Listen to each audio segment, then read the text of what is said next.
All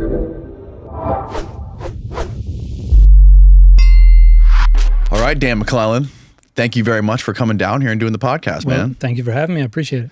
As I was just talking to you off camera, this is I'm very, very new to this world of the classical world and Christianity and the history of religion, and I've come to realize a lot of people have very different views and opinions of what was going on back in the day. Yeah. There's kind of a standard deviation, and then you got some people reaching out a little further than that. But yeah, there are a wide variety of views. So for people who aren't familiar with you, can you give me a background of your education and what you talk about in your YouTube channel and what you do? So my first degree was in Ancient Near Eastern Studies. That was at Brigham Young University. And I emphasized Biblical Hebrew, but I did a minor in Classical Greek. Then went away to the University of Oxford, where I did a master's degree in Jewish Studies, and I wrote my master's thesis there on textual criticism of the Septuagint.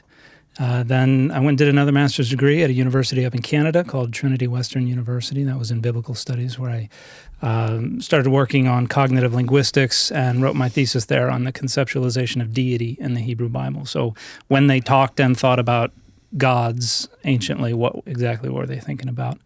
And then I did my doctoral dissertation under the watchful eye of Professor Francesca Stavrokopoulou at the University of Exeter. And that was on concepts of deity and divine agency. So now I'm looking at what is a god, but also what is a divine image, and how does, like an idol, how does that work? What was the logic they were using for how this could be both the deity and not the deity?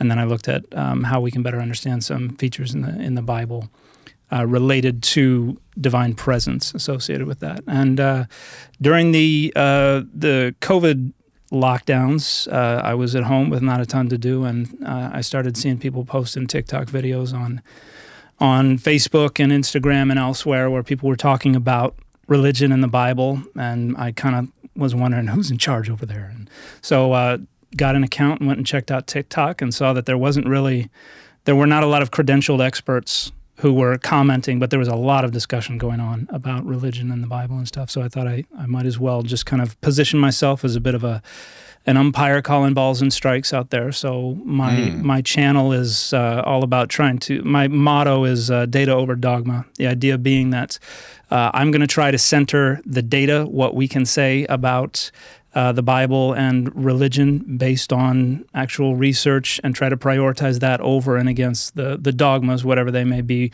from whichever side they come, whether they're related to identity politics or they're related to one's own personal interests or things like that. So, and I was kind of expecting to not find a big audience for someone who kind of stands in the middle and tries not to play for either team, but to my surprise, there are a lot of folks who are interested in that, and so it's been a fun ride. But sometimes I also run into people who push back an awful lot, and so I've made a lot of wonderful friends getting into this field. I'm kind of learning, well, the academic world of the study of the Bible and religion, I knew a little better, but getting into the social media world of the Bible and religion, had to go through my own crash course. Yeah, you seem like you're the guy that calls out the bullshit when it comes to religion. I try to, yeah.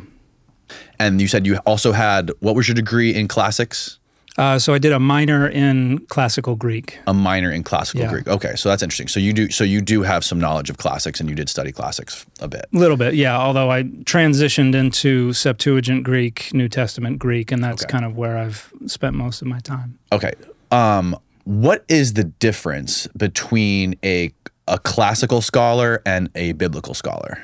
So a person who studies classics is primarily engaging in the Greek and the Latin literature from the middle of the first millennium BCE down into the first few centuries CE. And I use BCE and CE where people use BC and AD.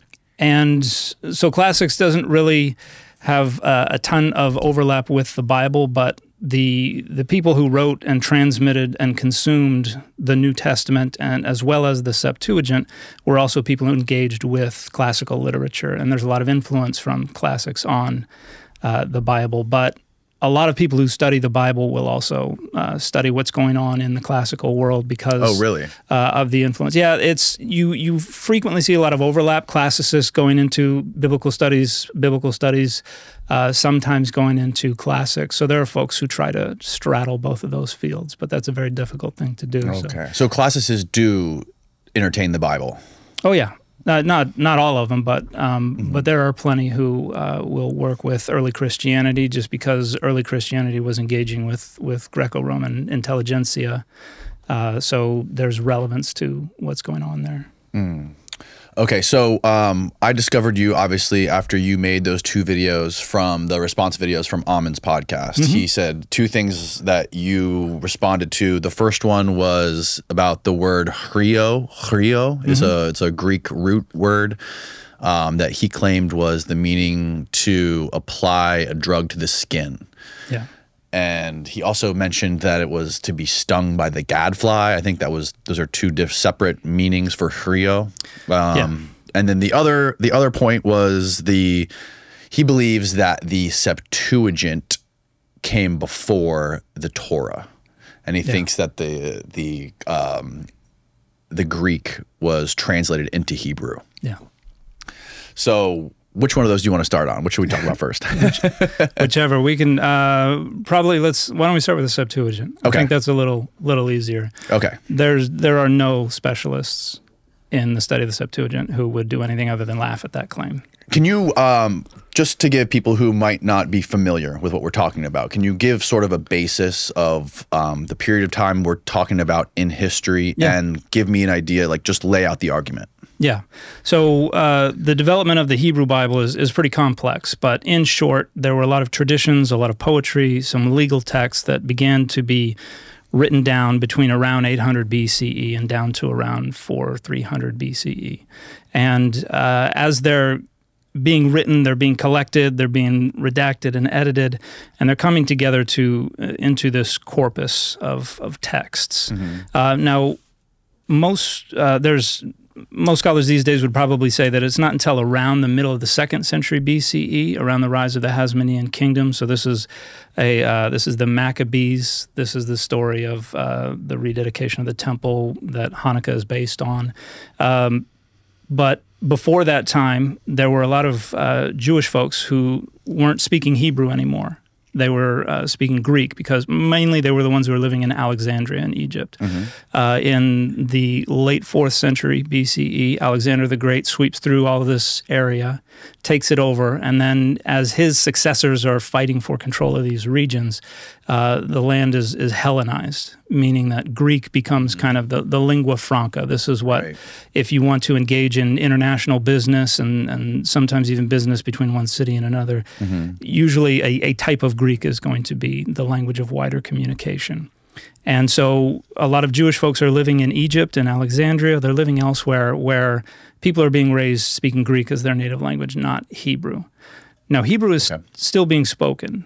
So it wasn't a dead language. It wasn't a dead language. That I don't know where on earth that idea comes from, because we have letters and inscriptions and things in Hebrew all the way down past the life of Christ. Yeah, what does that even mean, a dead language? How can a language be dead? What does that mean? So if people are growing up learning a language as their first language, and then they're out there using it in public discourse, the language evolves. So you get new words are brought in, old words change their meaning, you get changes. Semantic drift, right? That's one of the things that can happen. Yeah. There's a lot of stuff that can happen, but once a language is no longer being learned as a first language and is not being used in public discourse, when it's limited only to texts or rituals or things like that, then you don't have that continued change and evolution.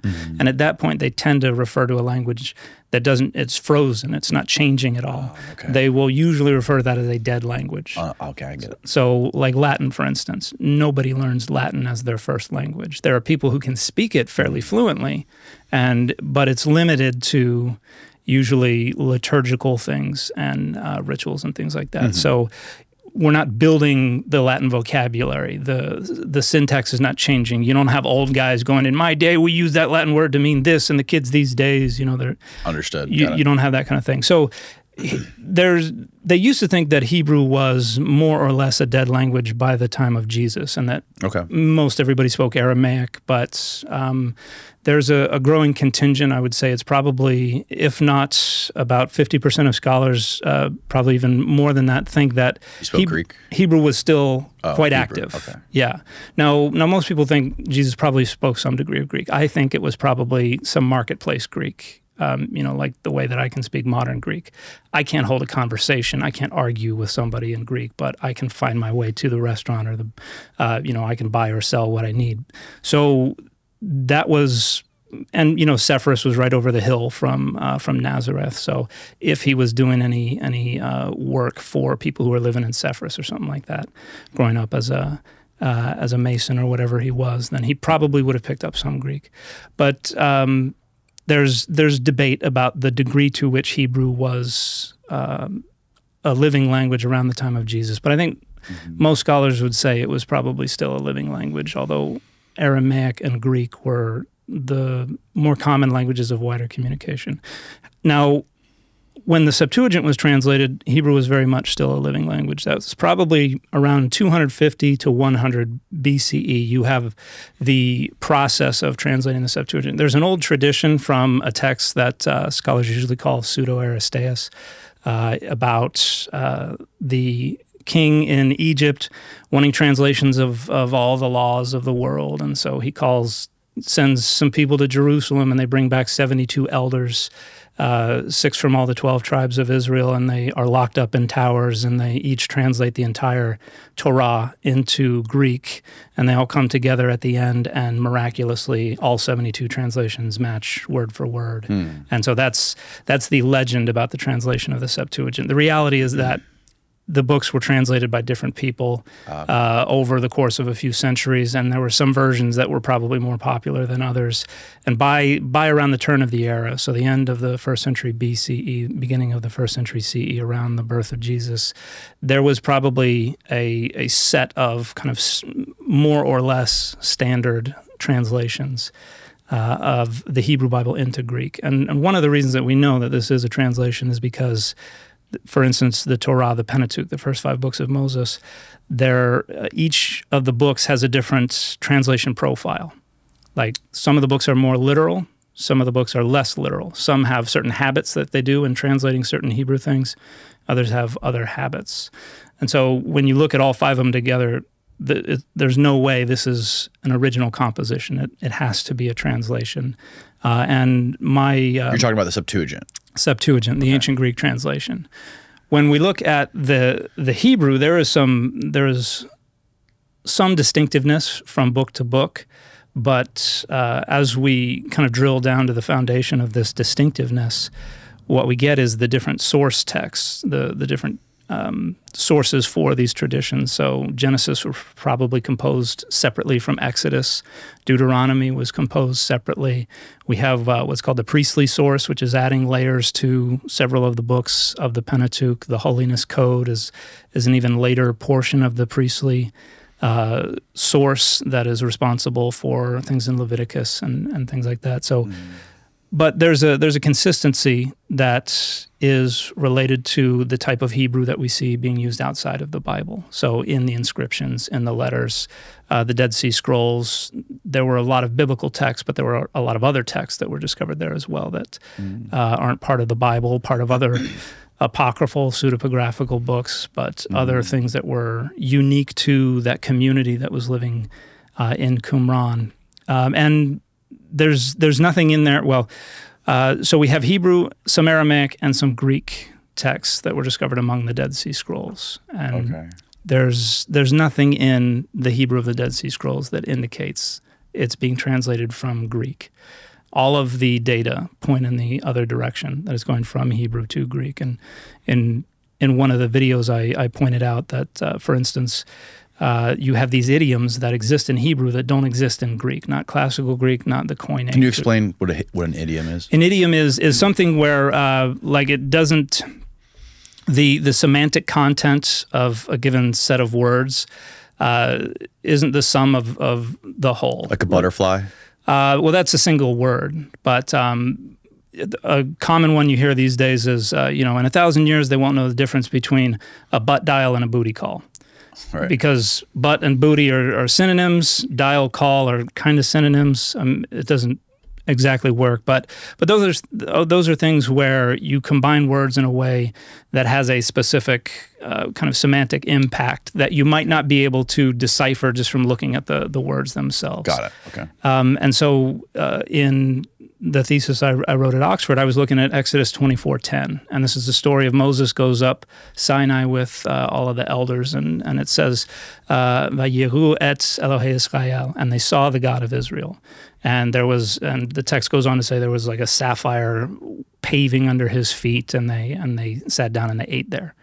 In the Greek, it doesn't say that. It says they saw the place where the God of Israel stood, but it's. So you're saying there's way more detail in the Hebrew?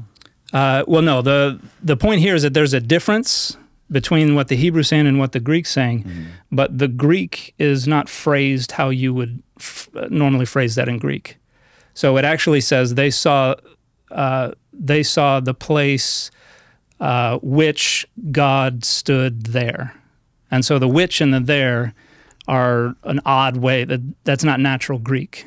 But it exactly matches something called a resumptive pronoun that is used in Hebrew, where you would say, stood asher for which, amad, he stood, sham, there.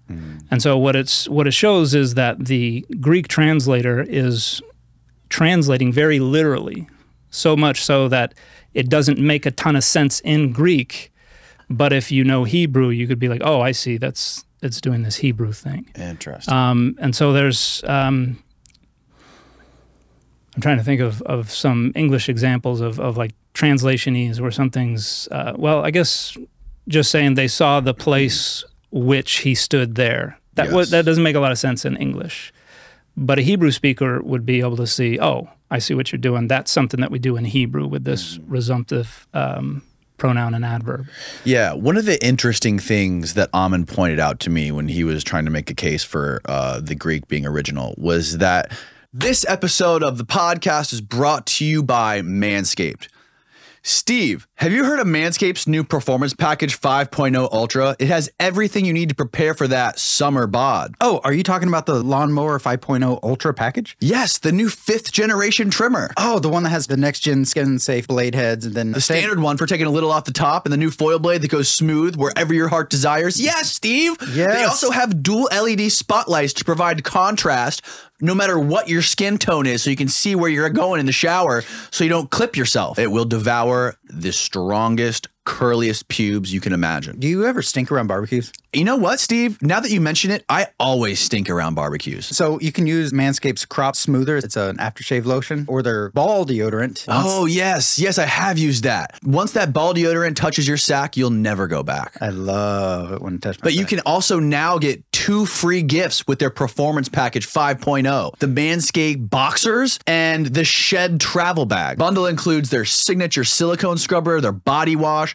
so you can ditch that nasty loofah and grab a taste of freshness. So if you want to be nice and trimmed up and smelling fresh and clean all summer like Steve and I, you can support this show and go down below and hit the link to Manscaped to save 20% off plus free shipping by using the code Danny Jones at checkout. Again, that's 20% off plus free shipping at manscaped.com. Use the promo code DANNYJONES for 20% off. It's linked below. Now back to the show. The ancient Greek has like 1.5 million unique words, and the ancient Hebrew only has 8,000 unique words. And he was explaining to us, he was showing us the differences. And there was like, for one word in Greek, when you translate it to Hebrew, there's like 3 or 4 words just to equal that one word in Greek. So there's a couple of things there. One, there's nowhere near that many Greek words. There are ancient Greek, you've got, I think, 275,000 is the estimate, more or less, of how many ancient Greek words there are. If you look at all Greek, ancient, medieval, and modern, you've got 400,000 to 500,000. And what's that lexicon website where we can actually look it up? Thesaurus Linguae Graeca. Yeah. Okay. Okay. TLG. Can you find the TLG and is there a way you can just search for unique words in a certain language and it'll tell you?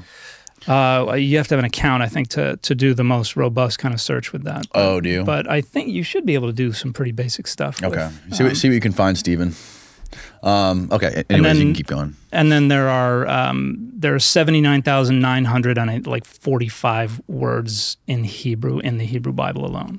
So 79,000? 79,000, yeah. So I think he may have heard 80,000 somewhere. Oh, 8. He said 8. Yeah, I think he may have mistook 80 for 8 because the Hebrew Bible itself, which is not all of ancient Hebrew, like there was a lot of Hebrew writing and speaking outside the Hebrew Bible, but the Hebrew Bible itself has 80,000 different words in it. But when it comes to translation, there are a lot of different ways that between one language and another, one word may need a whole phrase in another language. Yes. But at the same time, in that language, there may be another word that needs 2 or 3 words in the other language. Mm-hmm. It's just wild. Like, it's bizarre that let's just say what you're saying is true, and it's 80,000 in Hebrew and it's only 250,000 in Greek. The fact that you need 4 multiple Hebrew words to match one Greek word is like pretty wild. I think more frequently you need more Greek words. Greek uses articles a lot more frequently. Mm-hmm. Like you don't just say Jesus in Greek, you say the Jesus. So if you were just speaking in Hebrew or Aramaic, you would just say Yeshu or something like that, and you wouldn't have to use the article. And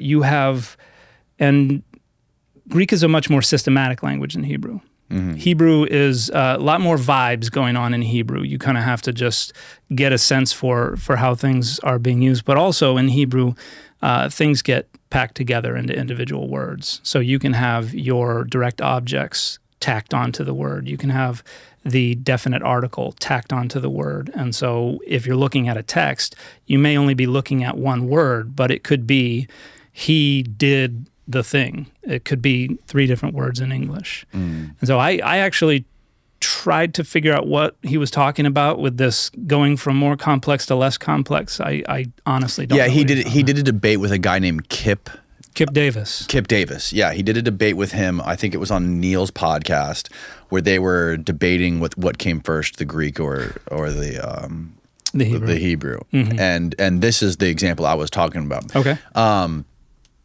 I forget what the exact word was. Stephen, maybe you can find it on Neil's channel. Is Kip? He is like he's a scholar of Hebrew. Dead Sea Scrolls. The Dead Sea Scrolls. Yeah. Okay. Yeah. He's in fact, he was on a team that helped demonstrate that a bunch of the Dead Sea Scrolls fragments that have been discovered and purchased in the last 20 years are all forgeries. So he's a really good Dead Sea Scrolls scholar. They were forgeries? Yeah. So there were a bunch that were discovered with the initial excavations that went on in all the caves down in Qumran and elsewhere. Right. So since then, every now and then, a little piece of something that somebody calls a Dead Sea Scroll will pop up somewhere on the antiquities market, or a school will say, "Oh, we just purchased this. This was just discovered." And in fact, there were just some texts that were discovered just a few months ago in a cave that was adjacent to some of these others. But there were about 80 of these fragments that have been purchased since 2002 by different institutions. I think the Museum of the Bible purchased a bunch, Azusa Pacific University, a handful of faith institutions purchased them. And one of them that I really thought was fascinating was a fragment of Deuteronomy 27, which there's a variant reading where it says that they're supposed to be on Mount Gerizim. And this is what the Samaritans have always said should be the reading over against the traditional Jewish reading. And so I was like, this shocked a lot of people. It's like, this is very, very early evidence for the Samaritan reading.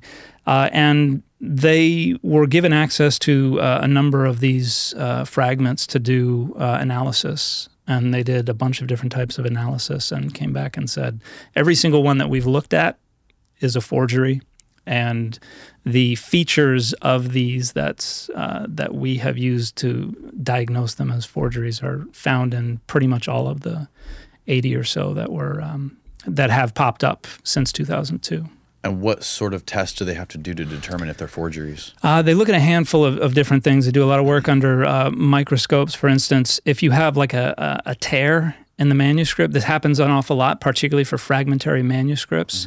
You have multiple different layers to the page, and if there's a tear, usually the layers will be separated from each other. And they were able to show, for instance, that some of the ink goes off of the top layer and shows up on the bottom layer as well, which means that the ink was put there after the text was torn. Yeah, indicating this they may have found an actual authentic ancient torn piece of paper, but what they wrote on it came afterwards. Wasn't it on like animal skins? Yeah. Yeah, mostly cow, but so people are just trying to create fake Dead Sea Scrolls to make money to sell them? Yeah, that basically. Yeah, there are an awful lot of people out there who are getting very sophisticated when it comes to their forgeries. So, Steve, you're going to have to drag your cursor across that timeline right there, and you're going to find when they're going to have like something pulled up on the screen that shows texts. Oh. Yeah, you'll see there you go. Okay. So go to the beginning of that, and we'll be able to play that. There you go. All right, here we go. And there we go. Translating into a dead liturgical language. When you go to the synagogues, you see Greek. Why don't you see any Hebrew? You see Greek in the synagogues. No, go ahead. So Theosebia is what this guy Job has. And I want you to see that this is that Saba of Zeus or Theos. Good. Keep going, Neil. Right? Now, how does this translated, right, on the Masoretic side? You just use an adjective for being afraid, and you drop in Elohim. Look, Theosebia is taken by the Hebrew back translator and done literally. They have no internal concept of Theosebia or Saba. All right, pause it there. All right. So what is he saying there? Do you understand what's... Yeah, Theosebia is God-fearing.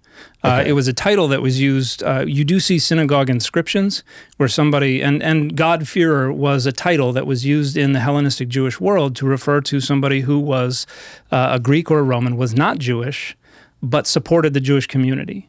So it was like, he's a friend of the Jews. He's a God-fearer. And so you have like funerary inscriptions where on somebody's headstone it says, this is Dave, God-fearer. So that just meant he was a friend of the Jewish people. Theosebes. Yeah, or it might say this synagogue was built thanks to the help of so-and-so, Theosebes, the God-fearer. So that's a title that developed within Hellenistic Judaism as it's interacting with the Greco-Roman world. So it's not unusual that there would be a title that is unique to Greek because that title developed from the interaction of Jewish and Greco-Roman individuals. The notion that this Hebrew didn't pre-exist that title, that this is a translation from that title is nonsensical. So, and then he's also mentioning here that the synagogues, they had astrology, or they had like Greek astrology on the ceilings and stuff like that. So they had mosaics that would have Greek astrological the zodiac signs and things like that. Yeah. So most of those are from 2nd century CE and later. Dura Europos is the most famous one. But yeah, and this is again the interaction of Jewish communities with the Hellenized world. They're living in a world where everybody around them is speaking Greek, and so you have a whole spectrum of people, from the folks who ran off into the desert at Qumran. And these are the hippies that went out in the desert to live by themselves. We're sick of the man. We're going to go be by ourselves. And then you had like the Maccabees and others who fought against the Seleucid tyrants like Antiochus IV Epiphanes. And these are the folks who want to defend their culture. They're not about to go out into the desert, but they're also not going to adopt the Greco-Roman worldview. And then you have other folks, and this is primarily the elites, the people who are well off, who there's a lot of social capital associated with integrating with the broader Hellenistic world, who are fine with it.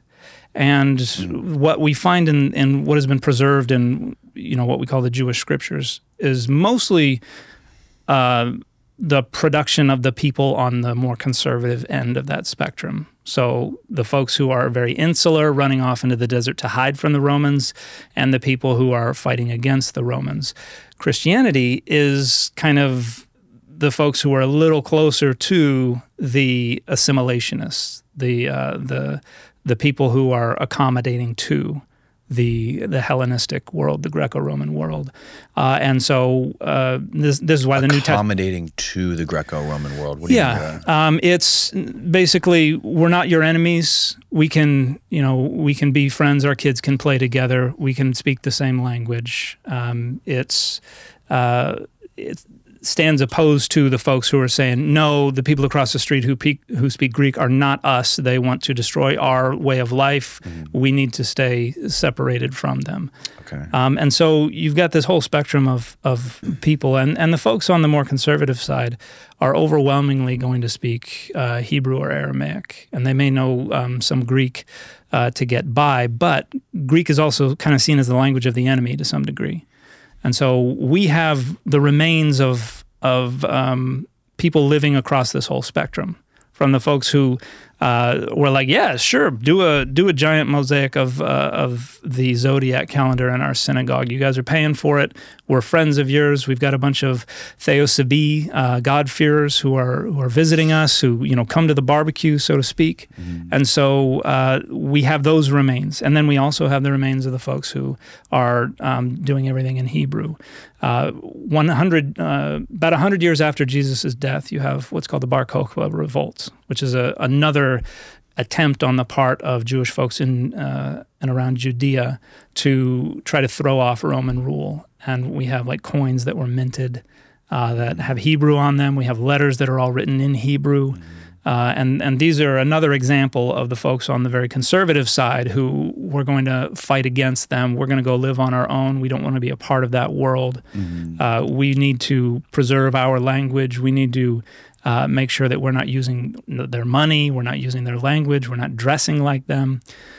So there's a whole spectrum of distinction versus accommodation going on with people who are consuming and using the scriptures, the Jewish scriptures, whether the Hebrew Bible or the what would ultimately become the New Testament. Okay.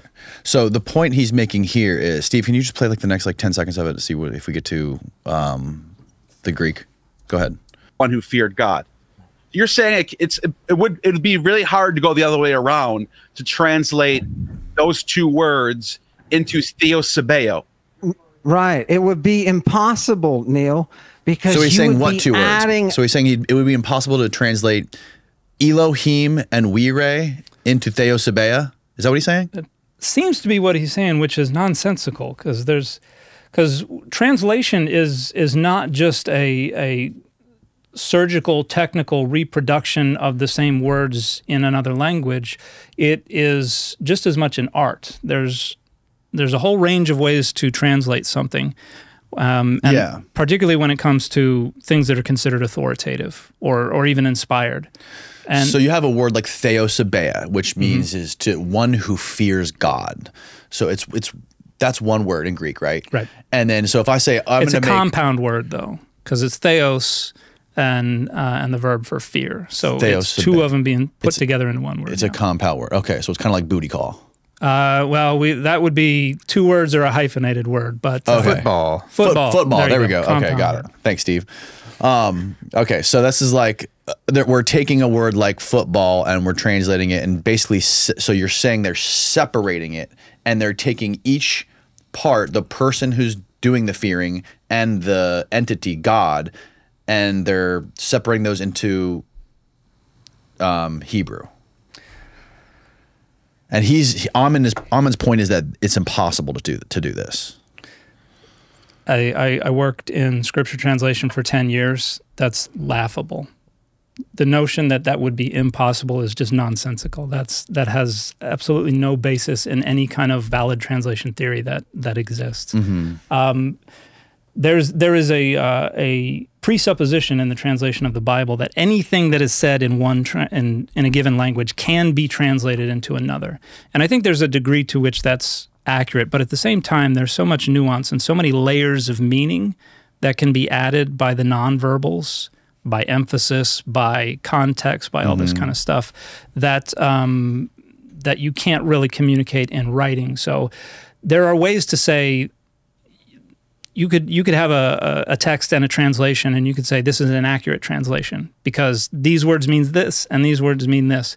And then you could say this is an inaccurate translation because there's also this thing going on here, but you have to be on the inside. You have to get the joke, and the translation doesn't communicate that. There's in Bible translation, you're trying to strike a balance because what you're doing is you're taking something that is a product of a specific time and place, and you're trying to render it understandable to a different time and place and language.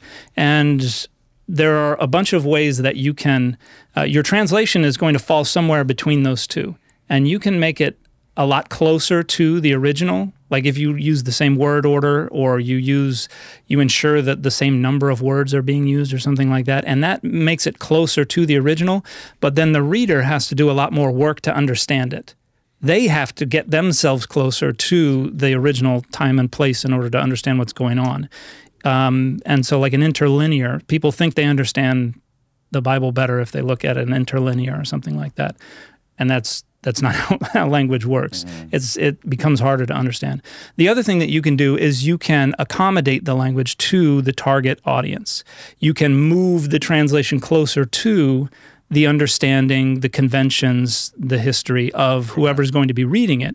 And that makes it easier to understand, but it also moves it away from the meaning that it had in that original context. Yeah, and so the example of butt dial and booty call, again, in 1,000 years, if for whatever reason they lost all knowledge of this, both of those are going to feel pretty similar because they're not close enough to the source culture to be able to understand what those words meant. Yeah. And here we are 2,000 years, more than 2,000 years away, trying to figure out what was going on back then. Yeah. That's the hardest part about this whole thing, is trying to figure out the context of what the hell was going on back then. Yeah, that's where the meaning is found, is in reproducing the history, the literary context, why somebody was writing. And so, and an example I use a lot of people like the King James Version of the Bible. I think it's a great literary artifact, but it is an awful translation of the Bible. And it's an awful translation. Yeah. Why is it awful? For a number of different reasons. Because they were using inferior manuscripts, because they were frequently being overly literal, and so they weren't. If they didn't have a clear understanding of what something meant in the source, they would frequently just render it literally, translate it as literal as they could, follow the same word order and everything like that. And sometimes it's just nonsensical. Like we have passages in the King James Version that are semantically meaningless because they just punted. They were like, just render it literally. And but an example of why it's also outdated. Nobody speaks the language. In fact, when they published the King James Version, nobody spoke the language of the King James Version, because it is a very conservative revision of the Bishop's Bible, which was a very conservative revision of earlier translations back to Tyndale's New Testament and his Pentateuch, and then Coverdale's translation of the rest of the Old Testament from almost a century before. And so the language is almost a century out of date on the day it was published. And now it's more than 400 years further out of date. But a good example is the Epistle of Jude in the New Testament, verse 22. It says, "Of some have compassion, making a difference." And I've seen sermons preached on this where people say, have compassion on people, it makes a difference in their lives. It has a positive impact. It has a positive influence. That's how we interpret making a difference. It has absolutely nothing at all to do with what the King James translators were trying to say, because in 1611, making a difference didn't mean have a positive impact or influence. It meant to distinguish one thing from another. So what they were trying to say was, of some have compassion, but be discerning. But exercise discernment regarding whom. And that phrase, making a difference, didn't start to mean having a positive influence or impact until around the year 1900. So our experience of the language of the King James Version is different from the experiences of the translators. So, and there are a bunch of different ways that we misunderstand the King James Version. But even that's an example of how we can be far enough away from the source culture that we don't even need a translation. The same language that we are speaking, we're too far away from the source culture to understand it. Right. So when you're talking about a translation from one language to another, you know, isn't it so funny that we can be so far in the future and still be arguing about what the hell they're talking about? It's kind of goofy. Yeah, well, and it's unfortunate because, you know, it still means life or death for some people, what the Bible says. I know. Or what people think it says. Yeah. And that's an interesting point you make. It's perplexing to me how people can be a scholar of the Bible and dedicate their lives, I mean, to go to school and to get a master's degree in studying the Bible. It's a science. You're trying to figure out the truth about something. And it seems to me so counterintuitive that you have all of these people who are Bible scholars, but they're also subscribing to the very belief of the thing that they're studying. That is one of the things that causes me an awful lot of heartache, is the fact that there are folks who ostensibly want to understand this as it was understood anciently, but conveniently it always seems to line up with what they want it to mean today. Right. And I think there's a degree to which that's inevitable, because we don't have the authors here with us today. We can't drill them for understanding. We can't say, what did you mean by this? Did you mean this or did you mean that? We can only try to reconstruct their perspectives and what we think they meant. And for a text that is authoritative, you know, this happens with the Constitution and other things as well. For the texts that are authoritative or thought to be inspired or anything like that, just intuitively, not even on purpose, just the way the human mind interprets language, we're going to be nudged in the direction of an interpretation that serves our interests or makes sense to us. And for a text like the Bible, which there's so much power and authority and values wrapped up in it, I think it's just so incumbent on people who do make it their life's work to study the Bible to distinguish what I want the Bible to mean from what I think, what they originally wanted it to mean. Because if it just conveniently always happens to be the exact same thing, there's a problem, and your math is wrong. It's because they lived in an entirely different world anciently. They don't magically hate all the same people and magically love all the same people and magically need all the same things. Are you religious? I am. You're what sort of religion do you follow? I'm an active member of the Church of Jesus Christ of Latter-day Saints. So I'm a Mormon. Okay. But and some people discover that and they're like, "You deceived me." Well, I've had a pinned video on the top of all of my social media accounts that introduces myself and says that, but also says I make a very concerted effort to ensure that my religious beliefs, my dogmas, don't influence my academic positions, and I'm very good at that. And I get accused all the time. People post comments on videos saying, your Mormon is showing, and and it's always wrong, because they're confusing something that like looks similar on the surface if you squint at it, but don't really understand either in any detail. My positions that I share on social media are just strictly scholarly and are not aligned with my religious beliefs. Where are your biases? This episode of the podcast is brought to you by Verso.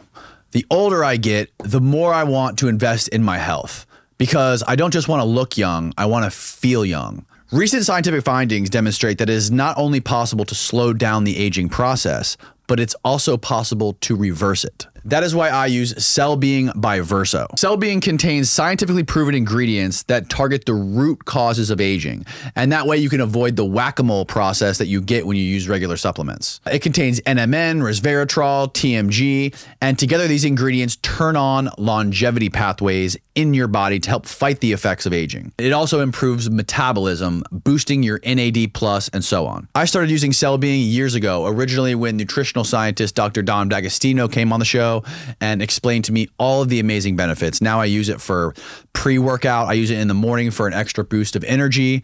And essentially it is the holy grail. Verso also publishes third-party testing from each batch produced to guarantee you're getting what you pay for. So if you want to support the show, click the link down in the description. It's buy.ver.so/Danny, or use the coupon code Danny at checkout for 15% off your first order. Again, that's buy.ver.so/DANNY for 15% off your first order. And don't forget to use the coupon code Danny. It's linked below. Now back to the show. My biases, the biggest one I have is something that I also state in my intro videos, is that all other things being equal, I'm going to give the benefit of the doubt to the less powerful group. So if it's between a privileged group and an underprivileged group, and it's a wash, it's a toss-up, it's 50-50, I'm going to side with the less powerful group.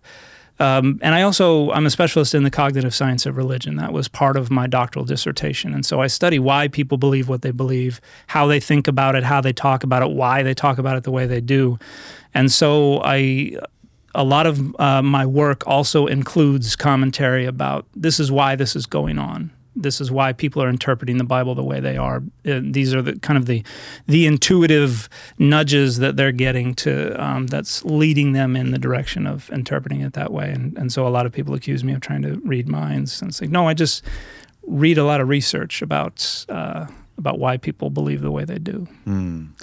Yeah, I think it's important for people to be aware of their biases and to not completely deny the fact that there's any biases. And I think I would also say, like everybody, I have my own personal biases. Like if I publish an argument, I want that argument to be right, and so it'll be a little more difficult for me to think critically if somebody comes in later and says, "Aha, here's the flaw in your argument." I'm going to be a little less eager to accept that argument, and that's a bias that I'm always going to be struggling against. But I am aware of it in case anybody is doubtful. Right.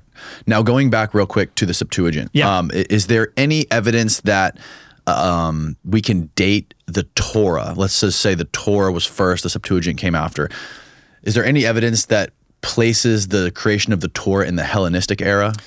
There have been some theories about that, but it's not the composition of the Torah. It is the consolidation of all these traditions and texts together and their arrangement that almost certainly took place in the Hellenistic era. So, for instance, like the book of Genesis has some of the oldest poetry in all the Hebrew Bible, may go back to 1000 BCE, like Genesis 49. It also has some traditions that are post-exilic, that come from around maybe the late 6th or the 5th century BCE. It probably did not take the shape that we know it now, more or less, until probably around 300 or 200 BCE.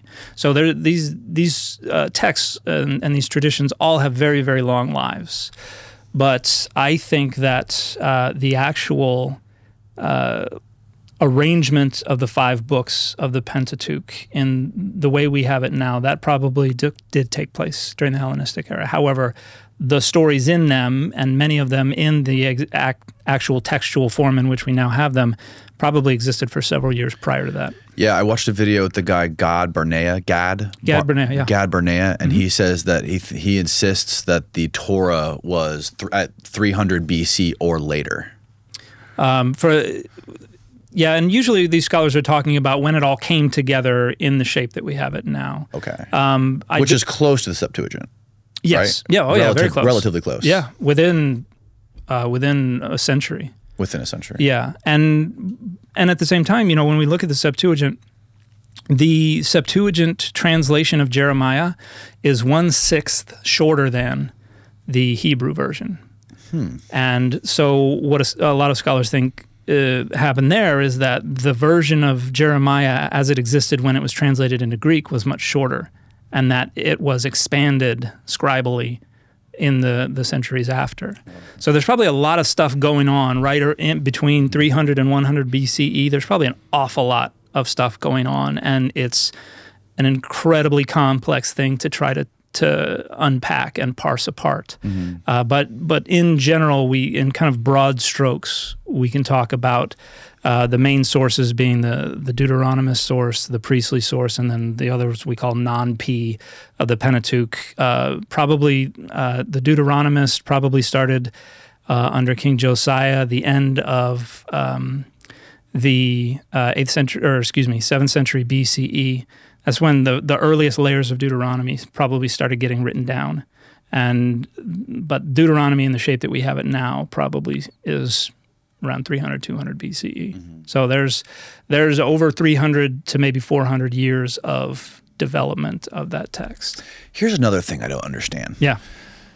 Moses. So the first time Moses is written about is Hectaeus of Abdera. Outside the Bible. Yeah. That was talking about, yeah. Yeah. Hecataeus. This was like 320 BC or something, 300 Somewhere something in that. BC. Yeah, yeah. So how come we don't have any mention of Moses between when he supposedly existed 1200 BC up until 300 BC? So most scholars would say the Moses tradition probably started being written down in the 700s. Maybe the late 800s BCE, but probably in the 700s BCE. And up until we get to the Greco-Roman period, there's not a lot of interaction between these cultures. So the classical authors who are away in Greece, they're not really interacting with what's going on in Jerusalem. They may know about it. There are some travel logs, people who are traveling through and taking note of some general traditions. But yeah, I don't think it's a huge surprise that we don't hear about Moses until the Hellenistic period. But so Hectaeus of Abdera is 300. You're saying there's someone else who wrote about it in 700? Not somebody outside the Bible. I'm saying the account in the book of Exodus probably comes from the 700s originally, not as we have it now, but the Moses tradition probably originates in the 700s. So you're saying the accounts in the Bible refer to the 7th century BC. I think it's kind of like this. If your grandfather had some kind of cool war story or something like that, and it doesn't get written down until 100 years after he dies, and then hundreds of years later, I wouldn't believe it. People are starting to publish it. Yeah, it's kind of like that. But the data don't support the historicity of Moses or the Exodus. So the data what? The data don't support the historicity of Moses or the Exodus, at least how it is told in the Exodus. In other words, there is not good evidence that there was a historical Moses, that Moses existed. There's not good evidence that he existed. Okay. Most likely this is a tradition that got started up and over time accreted more and more details and got altered and got changed and got added to. And there are a bunch of different theories about how this happened. Some folks think that one theory is that there was a band of Levitical priests who were enslaved in Egypt, and they escaped and made their way to the northern hill country, and that their story of escape grew to millions of people, and we trudged along in the desert for 40 years. Another theory is that it was just a small group of people who were already in the northern hill country of Israel who escaped enslavement and told their story, and over the centuries the fish got bigger and bigger and bigger, and we have what we have now in the story of the Exodus. But the way the story is told, the language that is used, most scholars would say this seems to be something that developed between the 8th century and probably the 4th century. So, and another important point is that when a lot of these stories were being written, they're being used as scribal exercises. So they're being used to train scribes to write. So they're not, not everybody has a copy of Exodus in their living room. If you get special training to be a scribe, you will have read this because it will be something that you had to write out. Or they're also being used, the elites are using these texts to kind of structure power. Yeah, there's competition between the palace and the temple, and they're writing different kinds of texts to try to show that they're the ones who should be in charge. And then particularly after the exile, there's a lot going on with groups who want to return to Israel and want the land to be pure. And so we wouldn't expect to see people from speaking another language in another nation being aware of these texts because they didn't publish them. There was no New York Times #1 bestseller list that they looked at. These were texts that were kind of internally circulating and until we get into the Hellenistic period when they're probably more widely known. And there's a book called The Origins of Judaism by Jonathan Adler that was recently published that argues that we don't see widespread knowledge within the people of Judea of the laws of the Torah and their enforcement until the middle of the 2nd century BCE. So like 160s is when you start to see widespread avoidance of pork, when you start to see certain kind of purity practices suddenly start being practiced. And so the argument there is that the texts that we now know as the Pentateuch, as the Torah, were not used by the whole nation. They were the scribal exercises. They were passed around the elite. They were used to try to structure power. And then when we had this war, the Maccabees and the Seleucids, and we have the establishment of the Hasmonean dynasty. So for a brief time period after the Hellenistic period, there was actually an independent, quasi-independent kingdom of Judea. And it was at that time period that the people who were in charge of that kingdom probably said, all right, everybody needs to follow these rules now because we're a people again, we're our own nation, and this is how we're going to identify ourselves. These are the identity markers that are going to distinguish us from the people we just fought off. And so that's a theory about the rise of all the practices that we now associate with Judaism. Yes. Okay. That makes sense. Okay, let's watch the second video you did. Oh, okay. The second video you did was about the word, the Christ, right? Yeah. What's the root of the word again? Creo. Creo. There we go. Yeah. Oh. Pull it up. We'll just watch it. What is the Christ? What is the Antichrist? What is the Christ if you have to know the Antichrist, you have to know the Christ. Right. All right, let's see it. It's a Greek word. For applying a drug to your eyes so that they may be open. That's what the Christ means in Greek. Yes. The incredulity on the face of this podcast host is warranted because that is pure and utter nonsense. It's from the verb chrio, to be stung by the gadfly.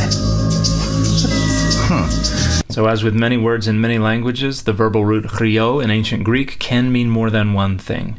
Overwhelmingly, it refers to rubbing with some kind of sticky fluid of some kind, either after bathing or for some kind of ritual purpose or something like that. So to anoint, be anointed, anointing, something like that is going to take up the majority of the real estate for the occurrences of this verbal root. However, it can refer to the sting of a gadfly, but that is overwhelmingly in the minority of occurrences of this verb, and it's limited to classical and later Greek lyrical poetry, none of which has anything whatsoever to do with early Jewish or early Christian literature, not the Septuagint, not the New Testament, not the early Greek literature.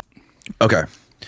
So, and he did correct me on something there. I said it was limited to classical and early Greek lyrical poetry, but it's also in classical and early Greek medical texts. And he pointed that out. So, oh, he did? Yeah. Now, that has absolutely no bearing whatsoever on the claim that that's what it means in the New Testament, but okay. But it is in medical texts. Okay, so is it true that the word chrio means to apply drugs to the eyes or the skin? So it can if the context indicates that that's how it's being used. Okay. Because so the way Amen described it to me, he said what classicists do is they take the meanings of words and they figure out what part on the human timeline, where in history the context fits, where they fit into where they come from and what was going on at that time in history to figure out what it meant then. To figure out, because there's like the semantic drift over time. Yeah. So we're going to go ahead and we're going to go back in the time machine to 100 BC. And during that time, he's saying the word chrio meant overwhelmingly to apply drugs to the skin. Yeah, that's just not true. Like you can isolate certain texts where they're using it in that context to indicate that. Okay. But if you just gather all the occurrences of the word for a given time period, the majority are just going to be more generic about rubbing with something. Either you just got out of the bath and you rubbed some oil on you so you smelled good, or somebody, just who knows, won a contest and so they get a little smudge of something, or Simba is born and you go on his forehead. Like all of those things could be called this anointing, but you have to look at each individual occurrence in its context, because the context is what determines the sense. Yes. And so Amon did a whole 2-something hour live stream responding to me, arguing that I was wrong about all this, but all he ever did was show the non-Christian and non-Jewish texts. So you can't say, look at all these texts over here, they are using this word to mean this. But I don't think he's saying, when he said in the podcast, he didn't say it was in the Bible. He just said it was a Greek word. Well, he's trying to define what the Christ is. And his theory is that he's saying that the term Christ means this. Right. Well, you asked about, he said, what is the Christ? You said, what is the Antichrist? And he said, if you...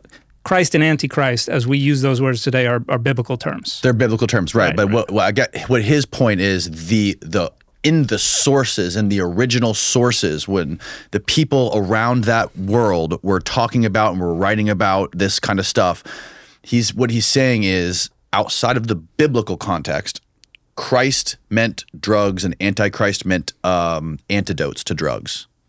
Like venom and anti-venoms. They could be used that way, sure.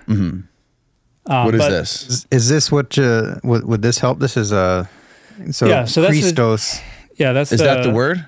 Yeah. That's a Greek word for Christ right here in the so this is the Christos, and then it gives you a definition. Where is it? Is that the proper? On? Is that the? So are you saying this is?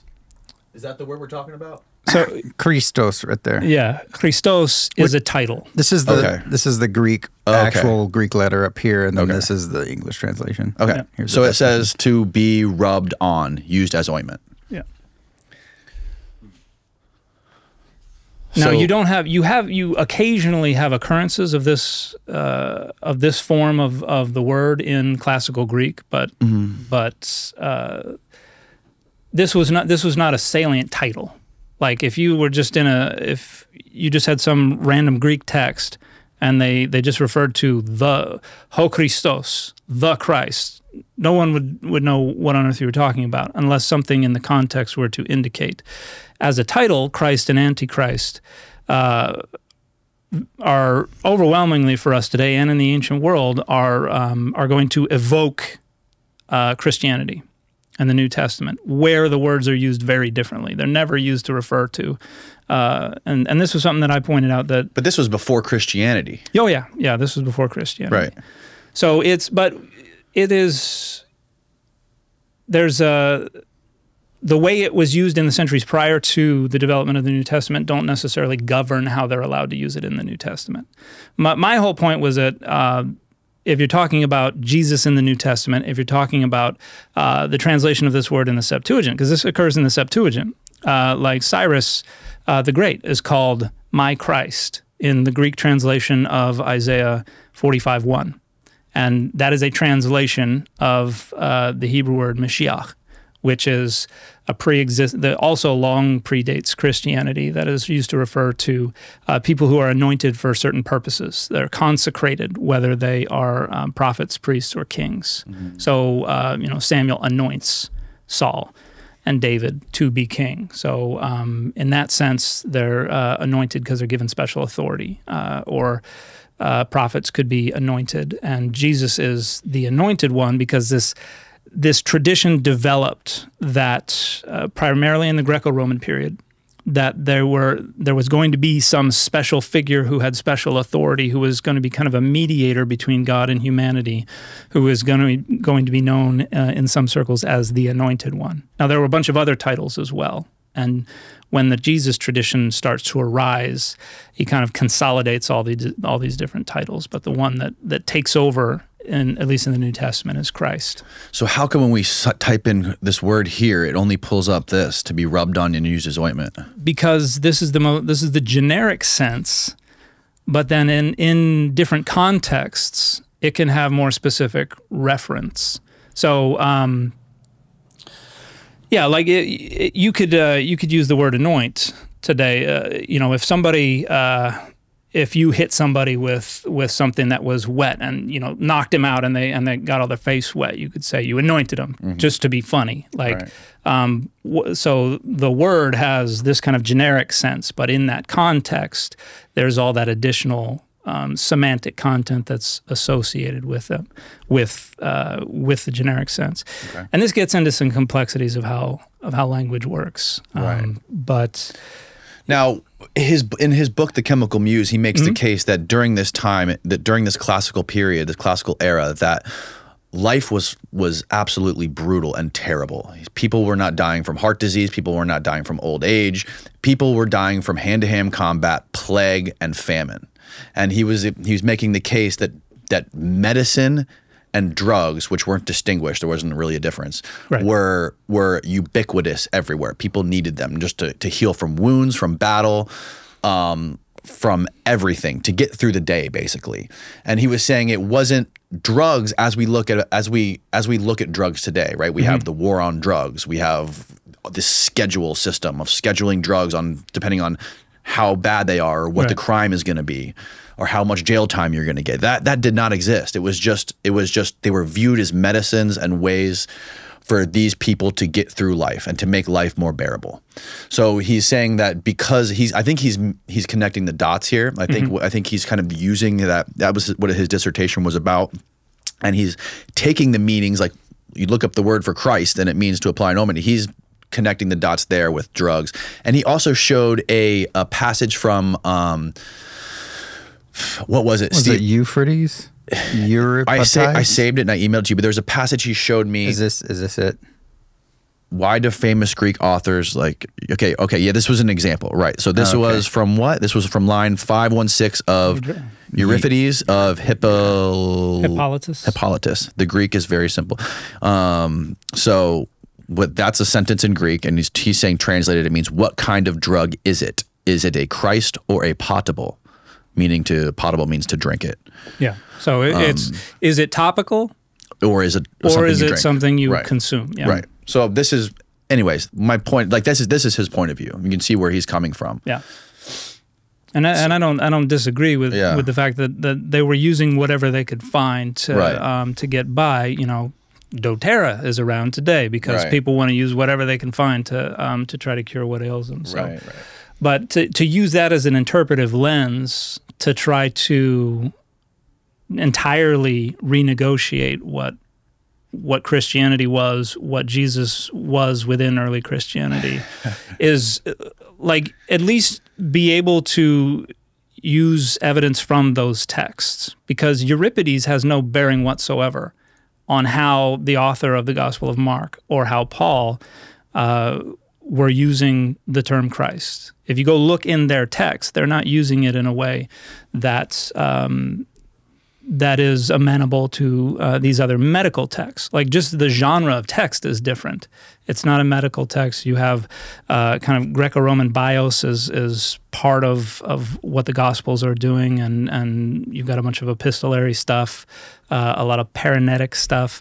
The context, the genre, the way the words are being used, I don't see any support in there for taking that understanding of the ancient world, which I agree is a valid one, and he knows a lot more than I do about medical texts in classical and early Greek literature. But the notion that just overrules everything in the New Testament, that my understanding is that is part of the argument that he's making, that Jesus was. There was some kind of purple stuff that Jesus was rubbing on everybody and everything. Yeah, that was part of in the Greek magical papyri. There was one of the first words that was translated from there was the word purple. Yeah, I think from one of the Herculaneum papyri that the were Herculaneum charred scrolls. that they used the new technology to read. Yeah, right. I think his whole point was that the Bible completely misrepresents what the terms were, or changes what the terms actually originally meant, which paints a false narrative of what was actually going on. And that's where I would want to see evidence from the Bible, because it's not like the when you talk about the original sources, the original texts, they're not original to the Bible. They're earlier than the Bible, but the Bible would have to be literarily or conceptually or in some way based on them for them to be the original text when we're talking about the Bible. The biblical texts they're using their own traditions, they're using their own, they're using the language in their own way, and the idea of Christ as the anointed one, this one who is to be anointed by God for this special purpose, that predates Christianity. That's in the Septuagint, that's in Greco-Roman period literature. So when we're talking about the original sources for what we see in the New Testament, that's going to be Greco-Roman period Jewish literature. And the usage that is in classical and medical literature, that kind of usage, that's not in the Greco-Roman period Jewish literature. And that's, I think I responded to Amon's live stream saying, show me a text from early Judaism, early Christianity that uses the word in this way. Because just because it is used that way in other texts does not mean it has to be in the older texts, right? In the classical Greek literature, and there's literature in Greek that is being used contemporary with the New Testament that can use it in these ways as well. Well, I guess his point is that if you are trying to start a religion and you are trying to develop a way of life and to somehow evolve your society, right, with a religion. This goes back to like Plato's Noble Lie. You don't want to have it being based on drugs. You want to have some sort of a positive outlook. You want it to be positive. You don't want it to focus on things like this. Maybe they wanted to later when Christianity came about. Maybe they wanted to change it to make it fit a different sort of narrative. Maybe, and I'm sure there were folks who thought of drug use as something positive, and so there's certainly I think there certainly would have been an audience for that kind of thing. But there's just no evidence within the literature, the other material remains, the history of early Christianity that supports that. Some of the earliest references we have to what the Christians were doing are just reports that they gather, they sing hymns, and this is a religion for women and slaves, and they don't do anything wrong, but they're just a bunch of superstitious weirdos. What's a religion for women and slaves? Christianity. Oh, that was Pliny the Younger. Oh, really? Yeah. Huh. I think that's Pliny. Well, he has one of our earliest accounts of Christian meetings. There was a rule that he was supposed to be enforcing that people weren't supposed to be gathering together, and he arrested some Christians for doing that. And he was like, we tortured some of the slave girls, and all we could get out of them is that they meet together in the morning and they sing hymns to Jesus as to a god, and they're just a bunch of superstitious weirdos. So I said, if you'll denounce Jesus, you're free to go, otherwise you die. And he wrote to the emperor, said, am I doing okay, boss? And he said, you're doing great, kid. So, there's just no evidence that that Christianity was oriented toward anything like this in any of the literature. The only reference we have to any kind of drugs in the New Testament is there's a reference to pharmakia, which is a Greek word that could be used to refer to like potions and poisons and curses and things like that, but also to elixirs and things that you might rub on your forehead or might ingest. But there's a negative reference to people who engage in pharmakia, and these days you hear just asinine conspiracy theories about how, because that's the source of the word pharmacy.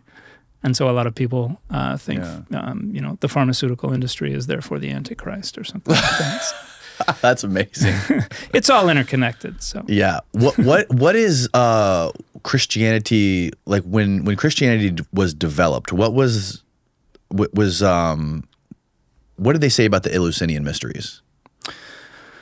I don't know that we have much at all about about that. I mean, not really. The closest you have, I think, is there are some folks who think there may have been some overlap between Christianity and Mithraism, just because they were kind of both seen as mystery cults. And then there's some who think there's a kind of a Bacchic background to Christianity. There may be some influence from the Bacchae on like the Gospel of Mark, for instance. Some of the ways that Jesus is represented in some of the Gospels kind of mirror.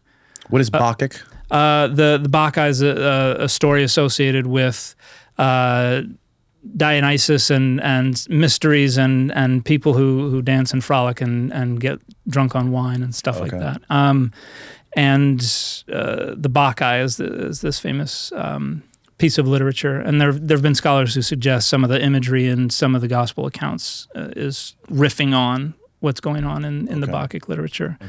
And some people see, particularly in the Johannine representation of Jesus, so Jesus in the Gospel of John, particularly his relationship with wine, kind of hints at Dionysus a little bit.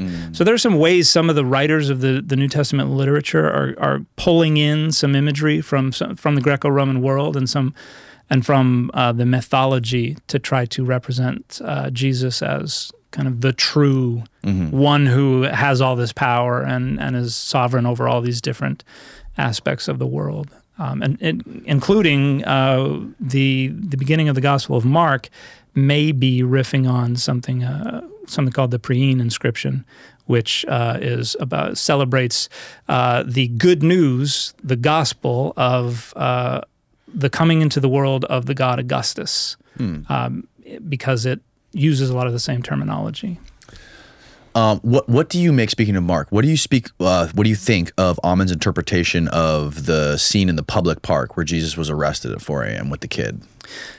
Yeah, that's I think that's wildly over-interpreting things. There's just a kid with like a cloak on or some kind of piece of fabric. He says he claims it was a medical bandage. He claims the Greek word means medical bandage. Like if you have a text where he says, so the doctor applied a blank to his wound, you could interpret it as medical bandage. But if you just see the word on its own, it does not mean. No, oh, really? No. Okay. So it's the idea there is that there was a kid who just had something wrapped around him to keep warm, and they were like, "Come here, kid," and they grabbed it, and he ran off, and they were left with the piece of fabric in his hand. Yeah, so you just see him scurrying away nude.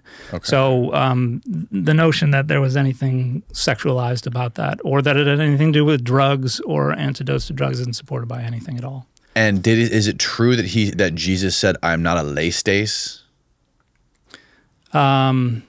I don't know which part he's talking about. When the people came to arrest him, the cops, when they got there and they had all their weapons, and he was like in a state of mania. He says Jesus was like, he was overwhelmed and he was in this state of mania, and he said, "I am not a laestace." That's something that can be interpreted a variety of ways as well. It's not indicative of any kind of enhanced or alternate state or anything like that. Doesn't mean he's, because they use a lot of words to refer to Jesus being kind of overcome with sorrow and grief and things like that. And sometimes they're overinterpreted when it's I think some of the translations should probably relax a little bit. It's more like he said it in this kind of voice, not necessarily. No, so what Ammon was saying. What passage is it? Because I can look up the passage and we can find out. I have no idea. It's like he said. I believe he said it was in Mark. Oh, God, if I'm like 14 or 15, I want to say he said. Anyways, he said that he says that the word laestace means human trafficker.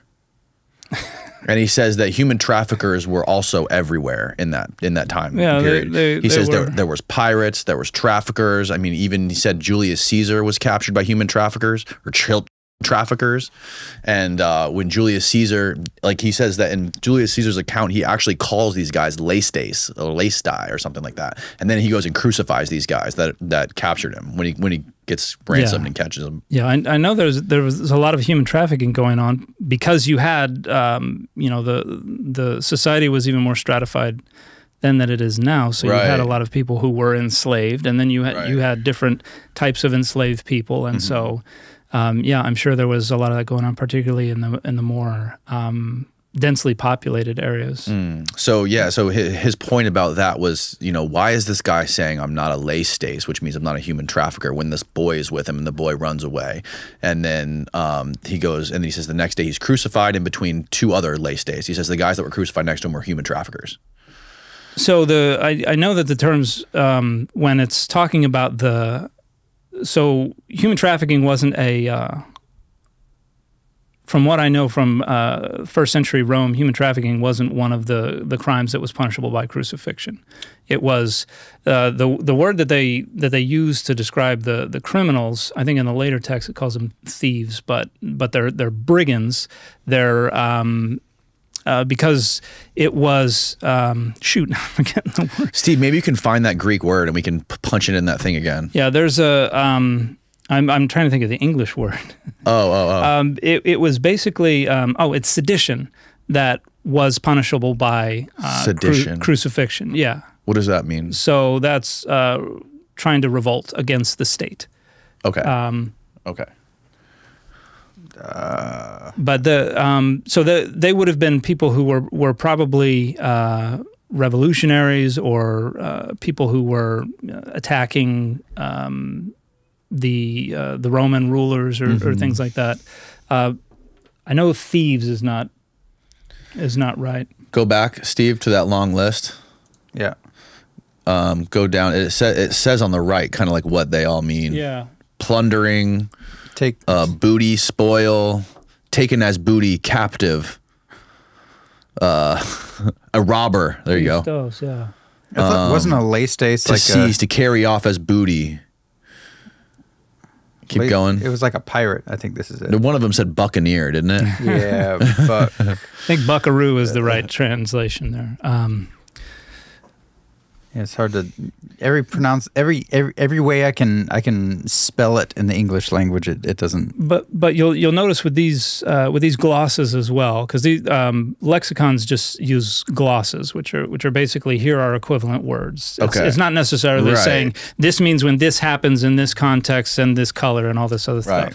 It's not a full definition, but it's pretty generic. Like a robber can be a lot of different things. And, you know, you might find if you tell a story about a robber in a specific circumstance, then again, there's all this additional semantic freight that goes along with the way the word is used. But that doesn't mean that is evoked with every single use of the word.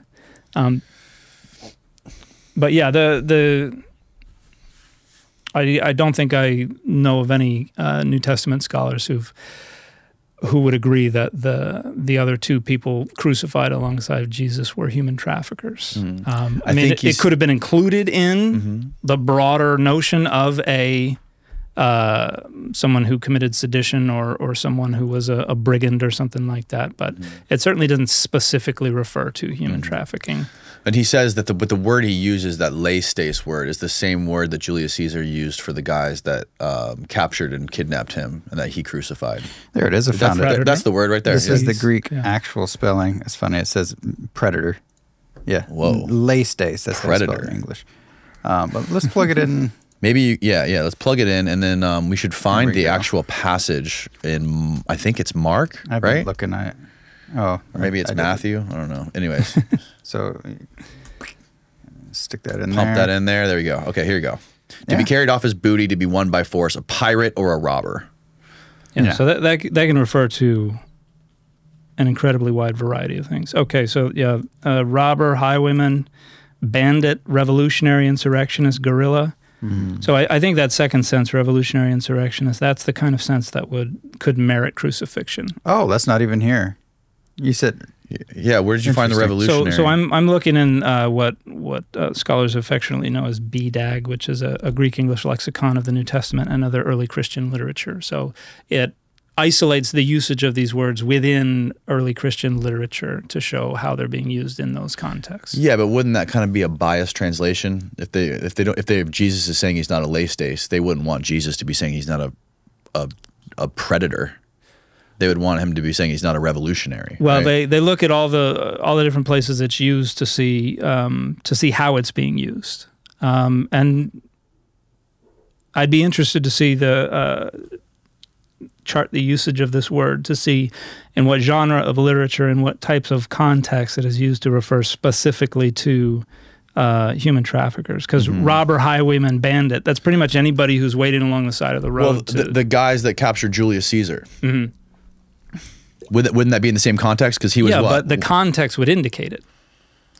Same, I mean the same period in time, I'm sorry. Oh, it would be, near the same period of time. It wouldn't be the same literary corpora. It's not the same literature.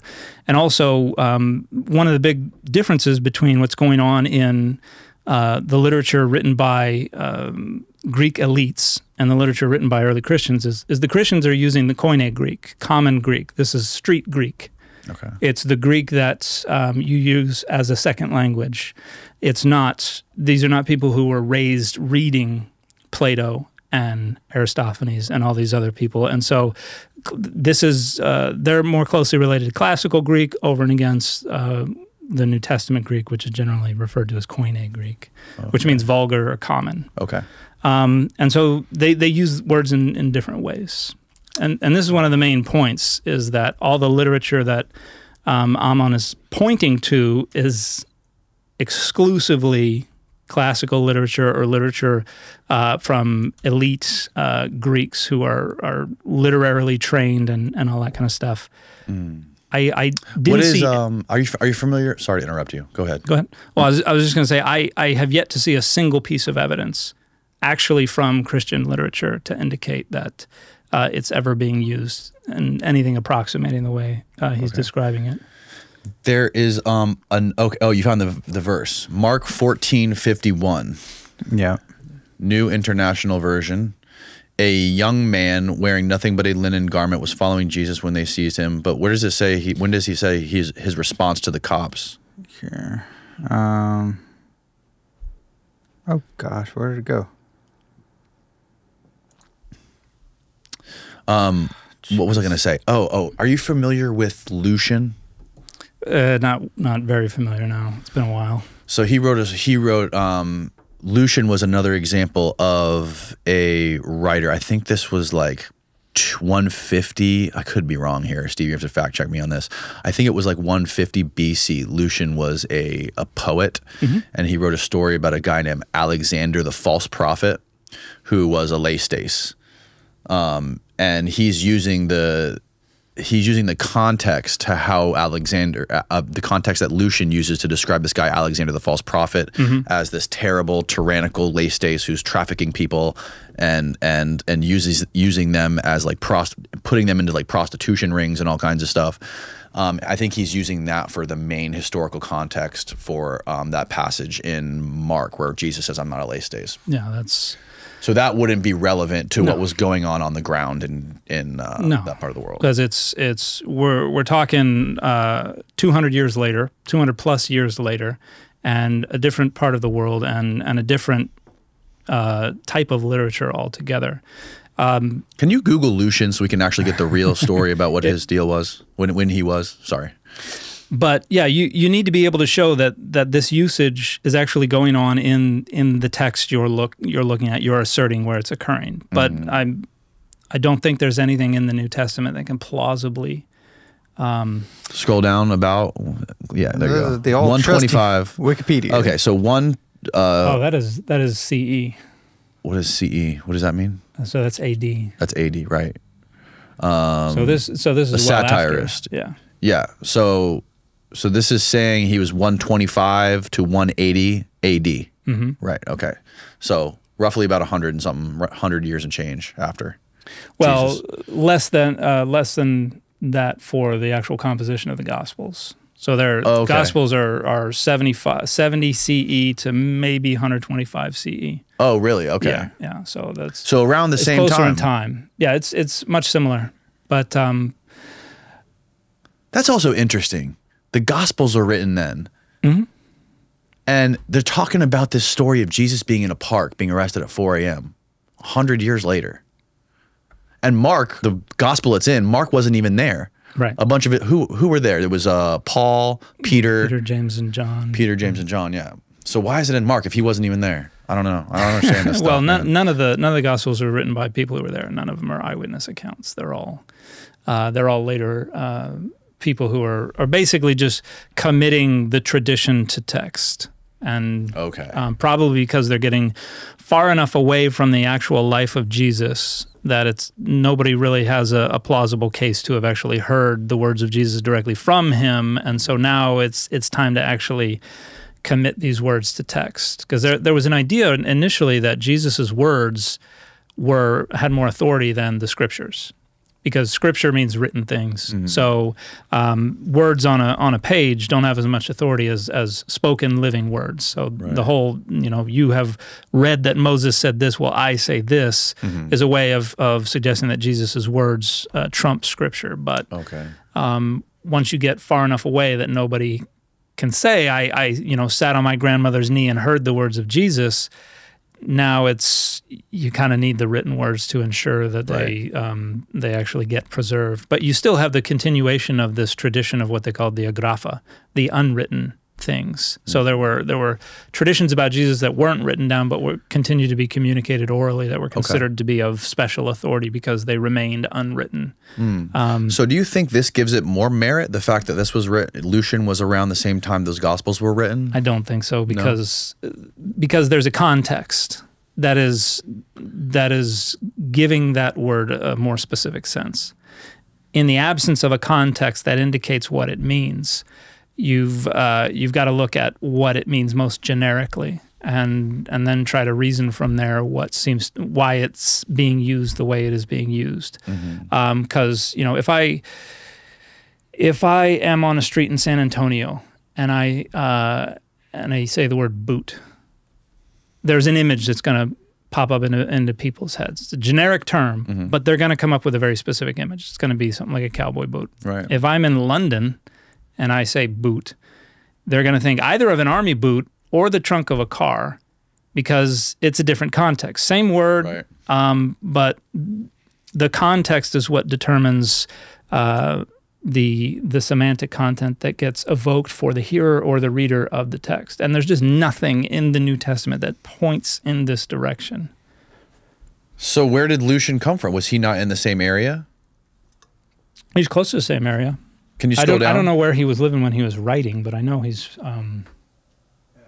Does it show you where he lived? Syria. Roman Syria? He was born in Roman Syria, died in, looks like Egypt. So it was near the same area. But yeah. Same area, same time. Yeah, but the context is what's most important there. And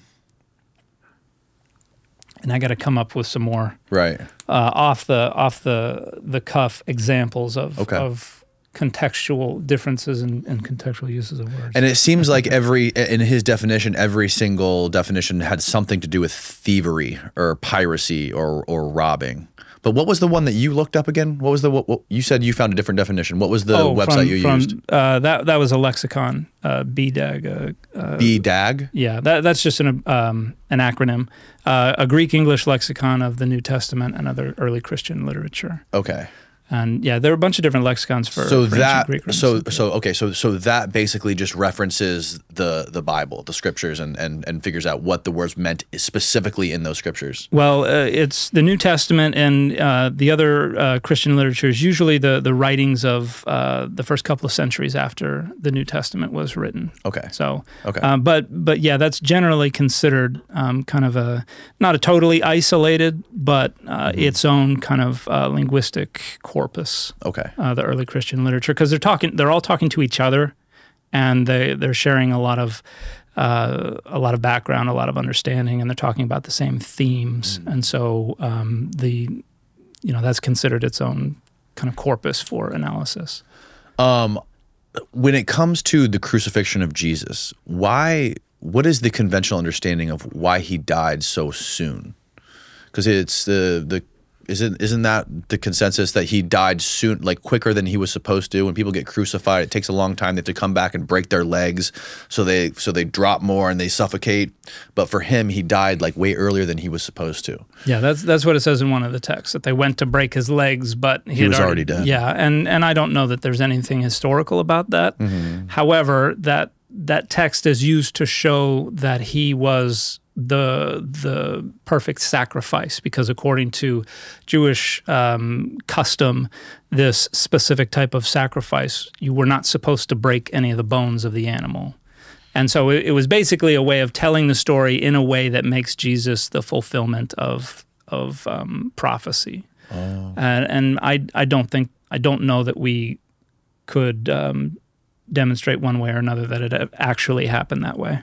Right. Hold that thought. I got to take a leak real quick. Okay. We'll come back in 5 minutes. Okay. Oh, thank you.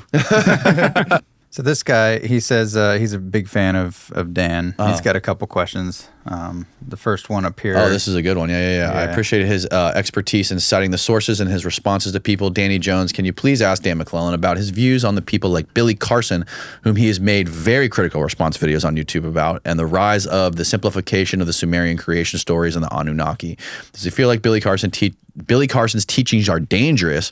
And why are people confusing Protestant teachings with Catholic teachings and blaming primary Catholics and not Judaism or Islam for the misunderstandings they have of the creation stories? Does Dan know where the Vatican have their secret archives? I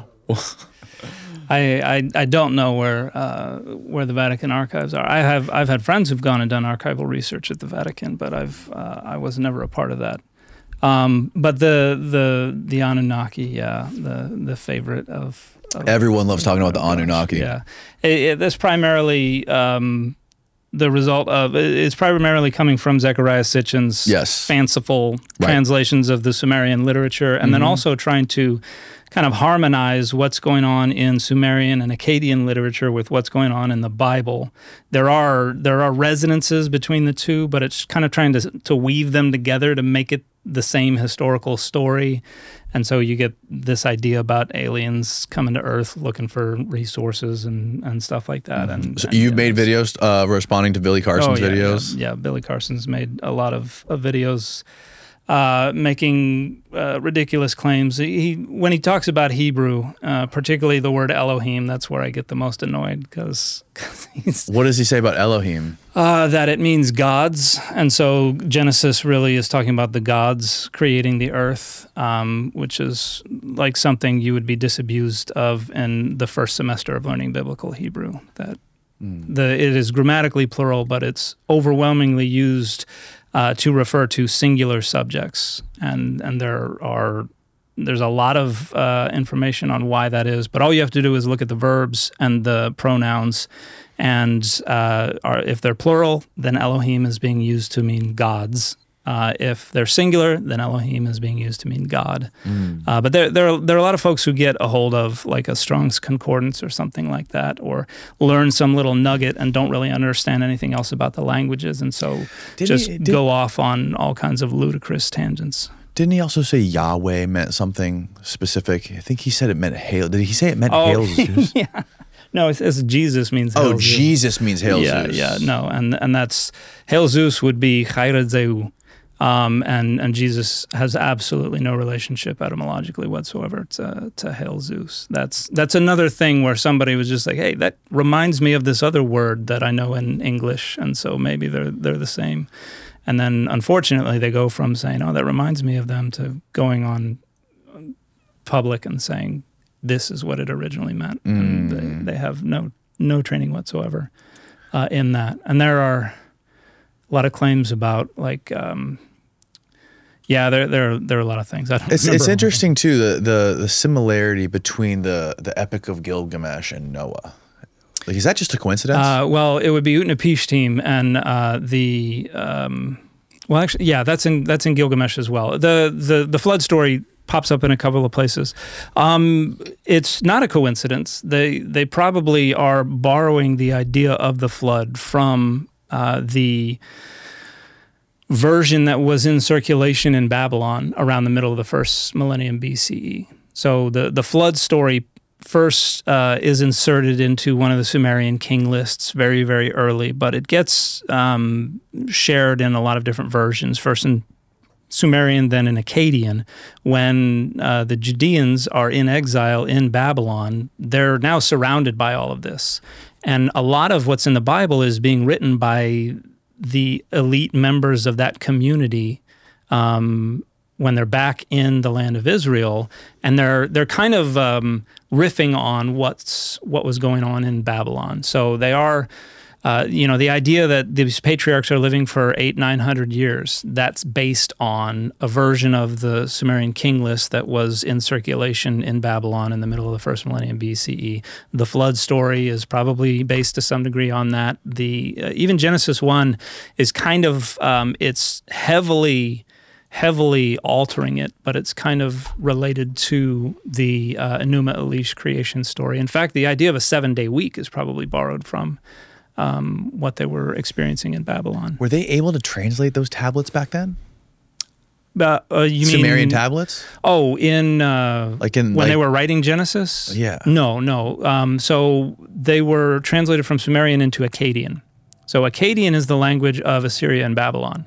Oh. Sumerian is the language of Sumer. Now, it survived for quite a bit longer, but it was primarily Akkadian that the Neo-Assyrians and the Neo-Babylonians were dealing with. And so when the Judeans were in exile, it would have been the Akkadian literature. And they would have learned, they were there for many decades, so they would have learned to engage with that language, with that literature. And so when they're kind of telling these charter myths and these origin stories, it's being influenced by the way the Babylonians are representing the world. Only it's the Judean spin on it. And so, whereas in Enuma Elish you have Marduk doing battle with Tiamat and splits her in half, and one half becomes the waters above and the other half becomes the waters beneath. It's kind of de-deified to some degree, but you have God just by divine fiat just commanding things to be. But Tehom is the Hebrew for deep, which represents the waters of creation that also get split to the waters above and the waters beneath. But so there are little resonances here and there, but at least when it comes to the creation story, they altered it pretty significantly. Yeah, the Anunnaki story is so bizarre, man. There's like the idea that they created humans. They created a slave race of humans from sacrificing one of the demigods or one of the other gods and mixing them with these other beings, and then creating these like subhuman or humans that would be the slave race to terraform the earth for them. And they were called the Agigi. And then Enlil was the one who decided he wanted to save them. And I think it was Enki. Enki, okay, Enki, yeah. And and one of the interesting things about the Akkadian literature, a lot of people think that there's one consistent story, but there are dozens of different stories. Like you got multiple different creation accounts. Sometimes they have some of the same characters. Sometimes they're different characters. These are some of the earliest ones are separated from the later ones by more than 1,000 years. Right. And so people want to try to harmonize it into one narrative, and that just does damage to all of it. But that's interesting. Who do you think is the? Did you study any of the Sumerian stuff when you were in school? A little bit in translation. I didn't ever study Sumerian. Do you know I wonder who the most authoritative scholar would be on this stuff? I knew some. There are a handful of folks when I was at Oxford who are some of the leading figures in Mesopotamian, but they're retired now. Right. So, I know there are folks who could say at the drop of a hat, but all the people I'm thinking about are people I either knew or read when I was in graduate school.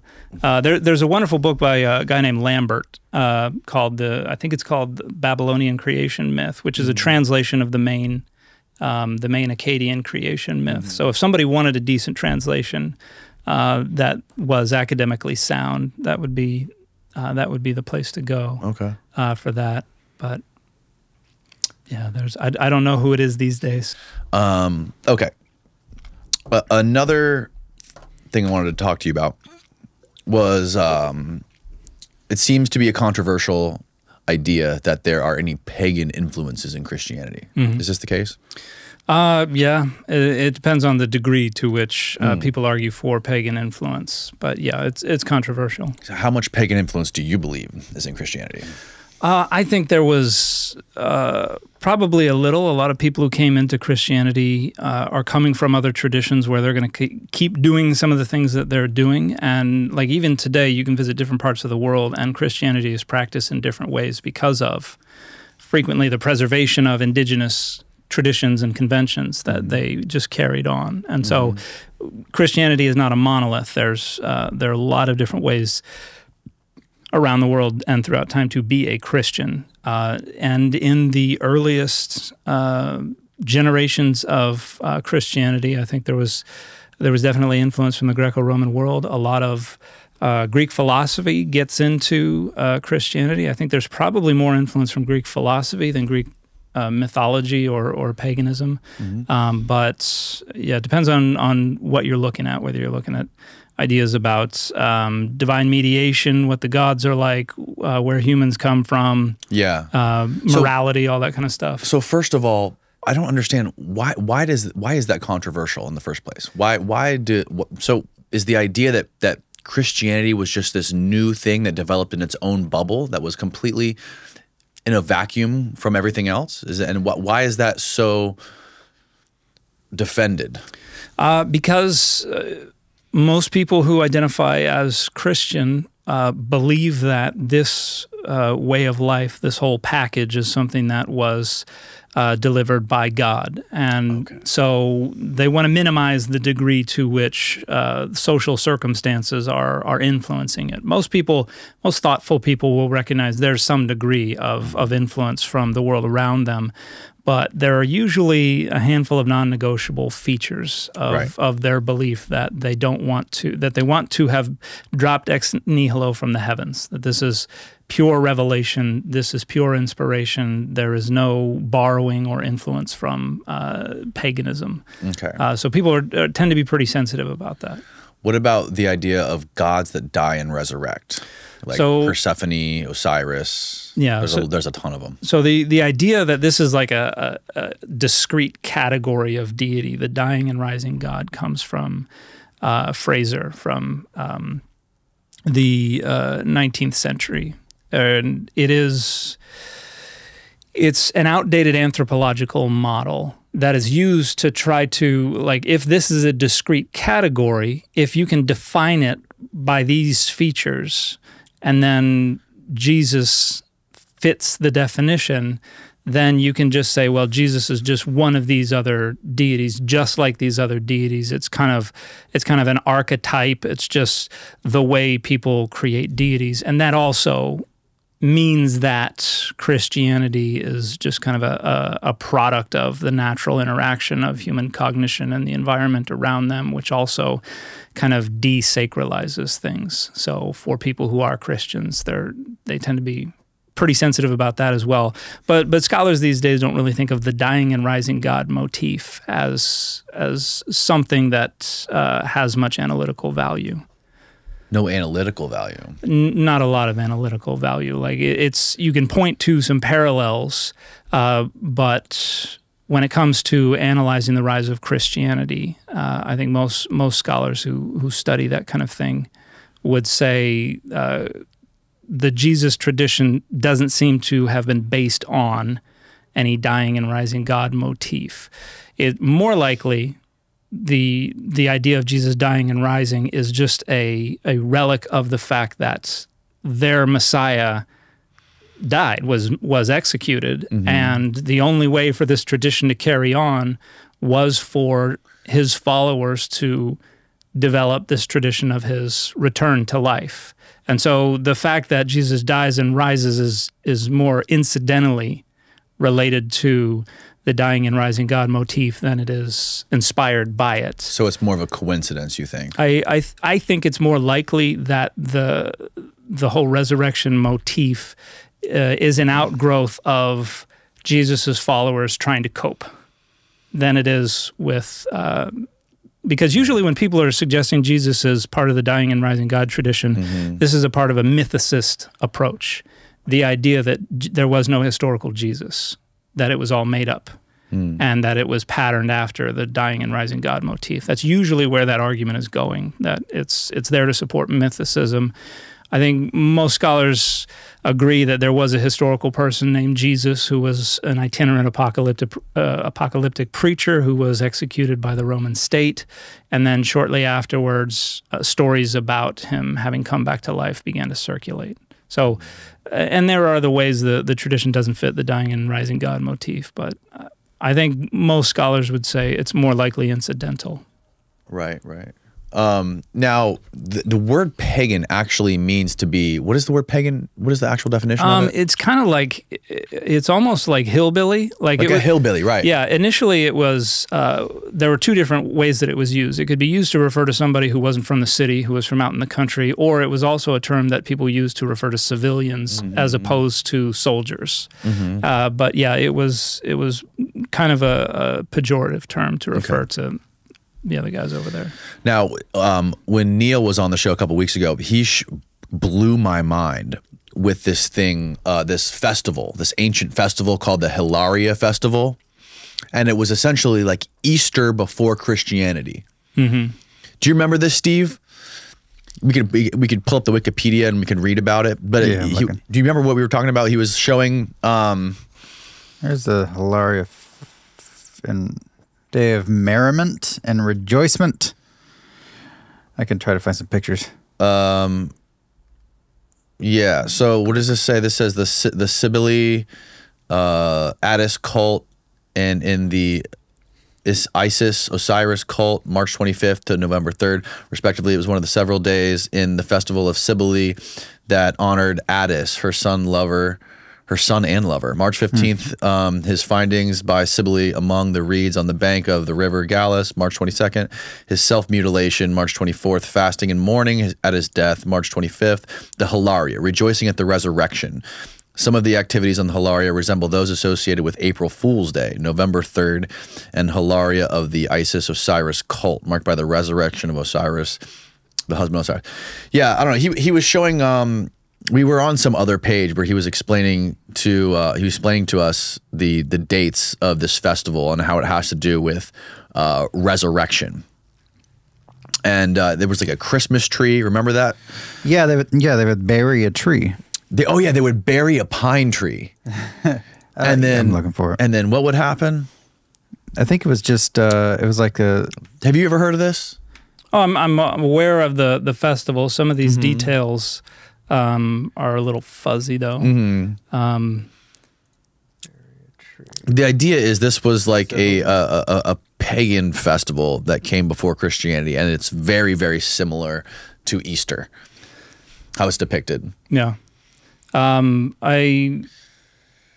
the date of March 25th that is associated with when Christians determine when they believe Jesus was conceived, and then the traditional date of the resurrection associated as it was with the Passover. He was conceived on March 25th? So there was an idea in the ancient world, in some ancient biographies, if they didn't know when someone was born, they would associate the date of their death. If it was some kind of spectacular death, they would link that with the date of their birth.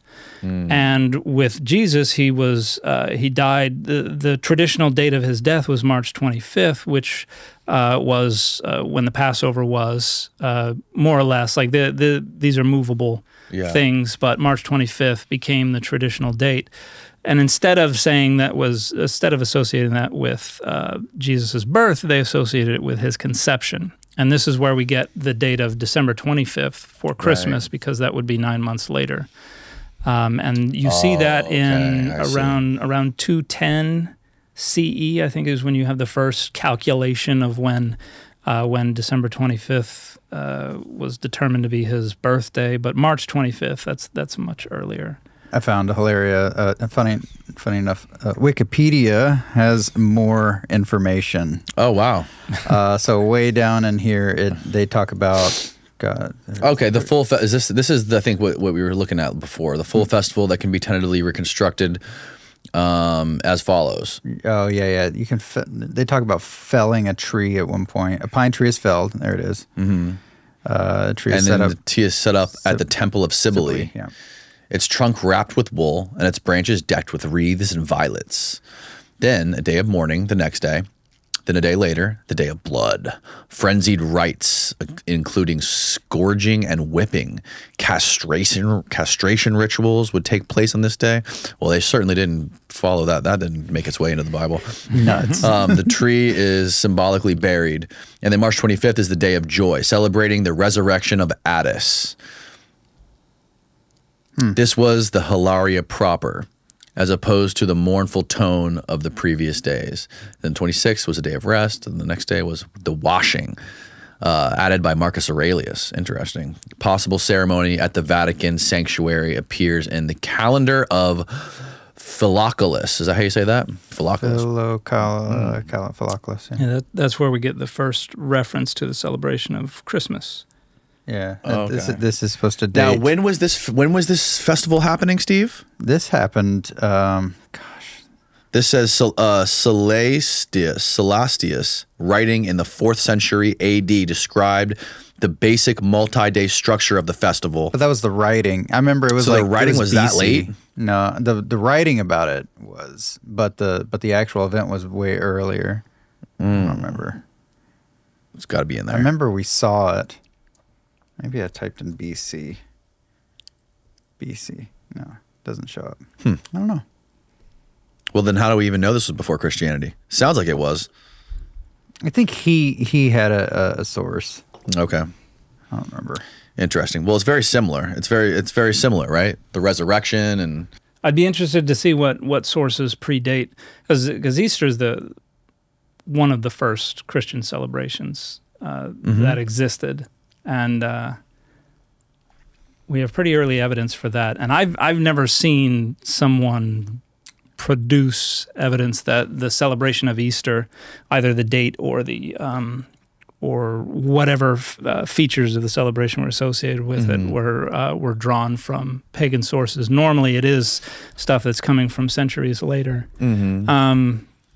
And then the Christmas tree thing is interesting, because we know how the Christmas tree developed. That developed in the 1400s along a specific part of the Rhine from within Christianity.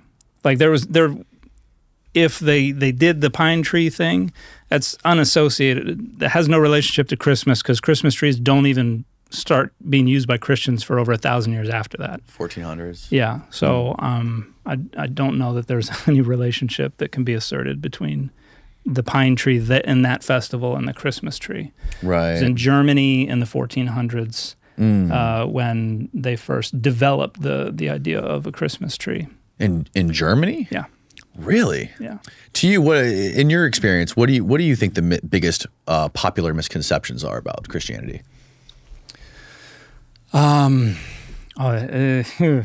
are a lot of them. I think one of them is the mythicist idea that there was no historical Jesus, that it was just stolen from pre-existing pagan stuff or from the existing astrology or things like that. That's something I confront frequently on social media. But I think that's limited to kind of a specific demographic.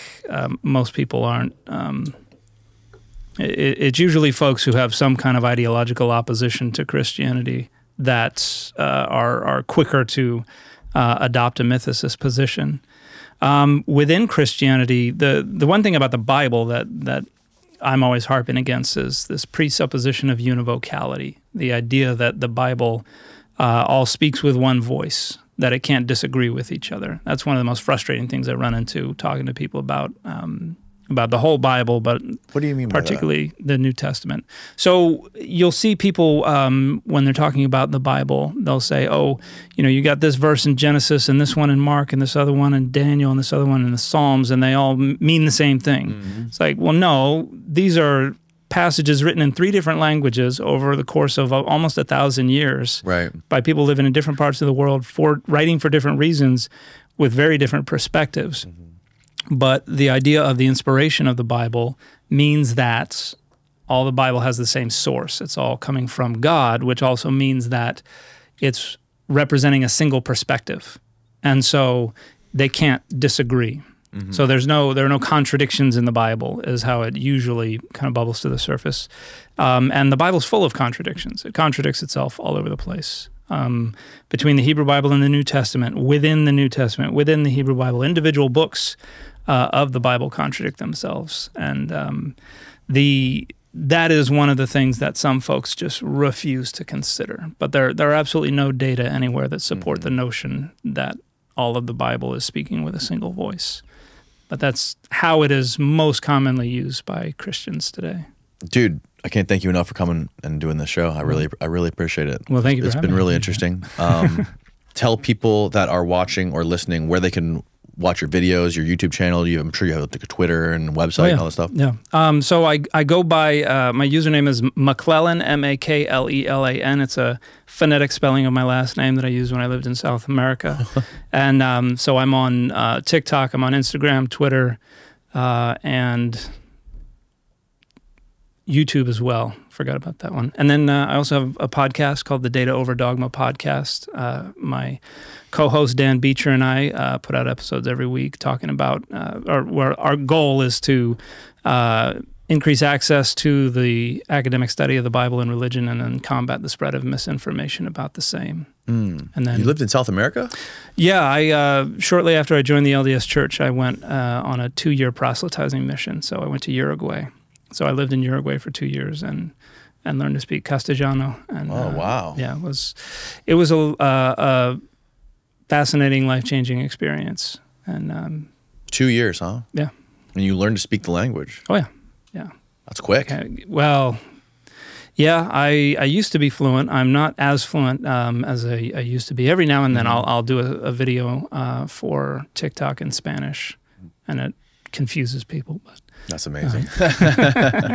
But there's a whole world of Spanish-speaking social media out there about the Bible and religion that I need to dedicate more time to, because there's tons of misinformation being spread in Spanish as well, and lots of other languages. Cool, man. Well, thanks again. I really appreciate it. I'm going to link all your social media stuff below so people can go down there and follow. I appreciate it. And then we are going to keep going, and we're going to do a Patreon Q&A. There's people on Patreon that wanted you to answer their questions, so awesome. We're going to go do that now. Goodbye, everybody.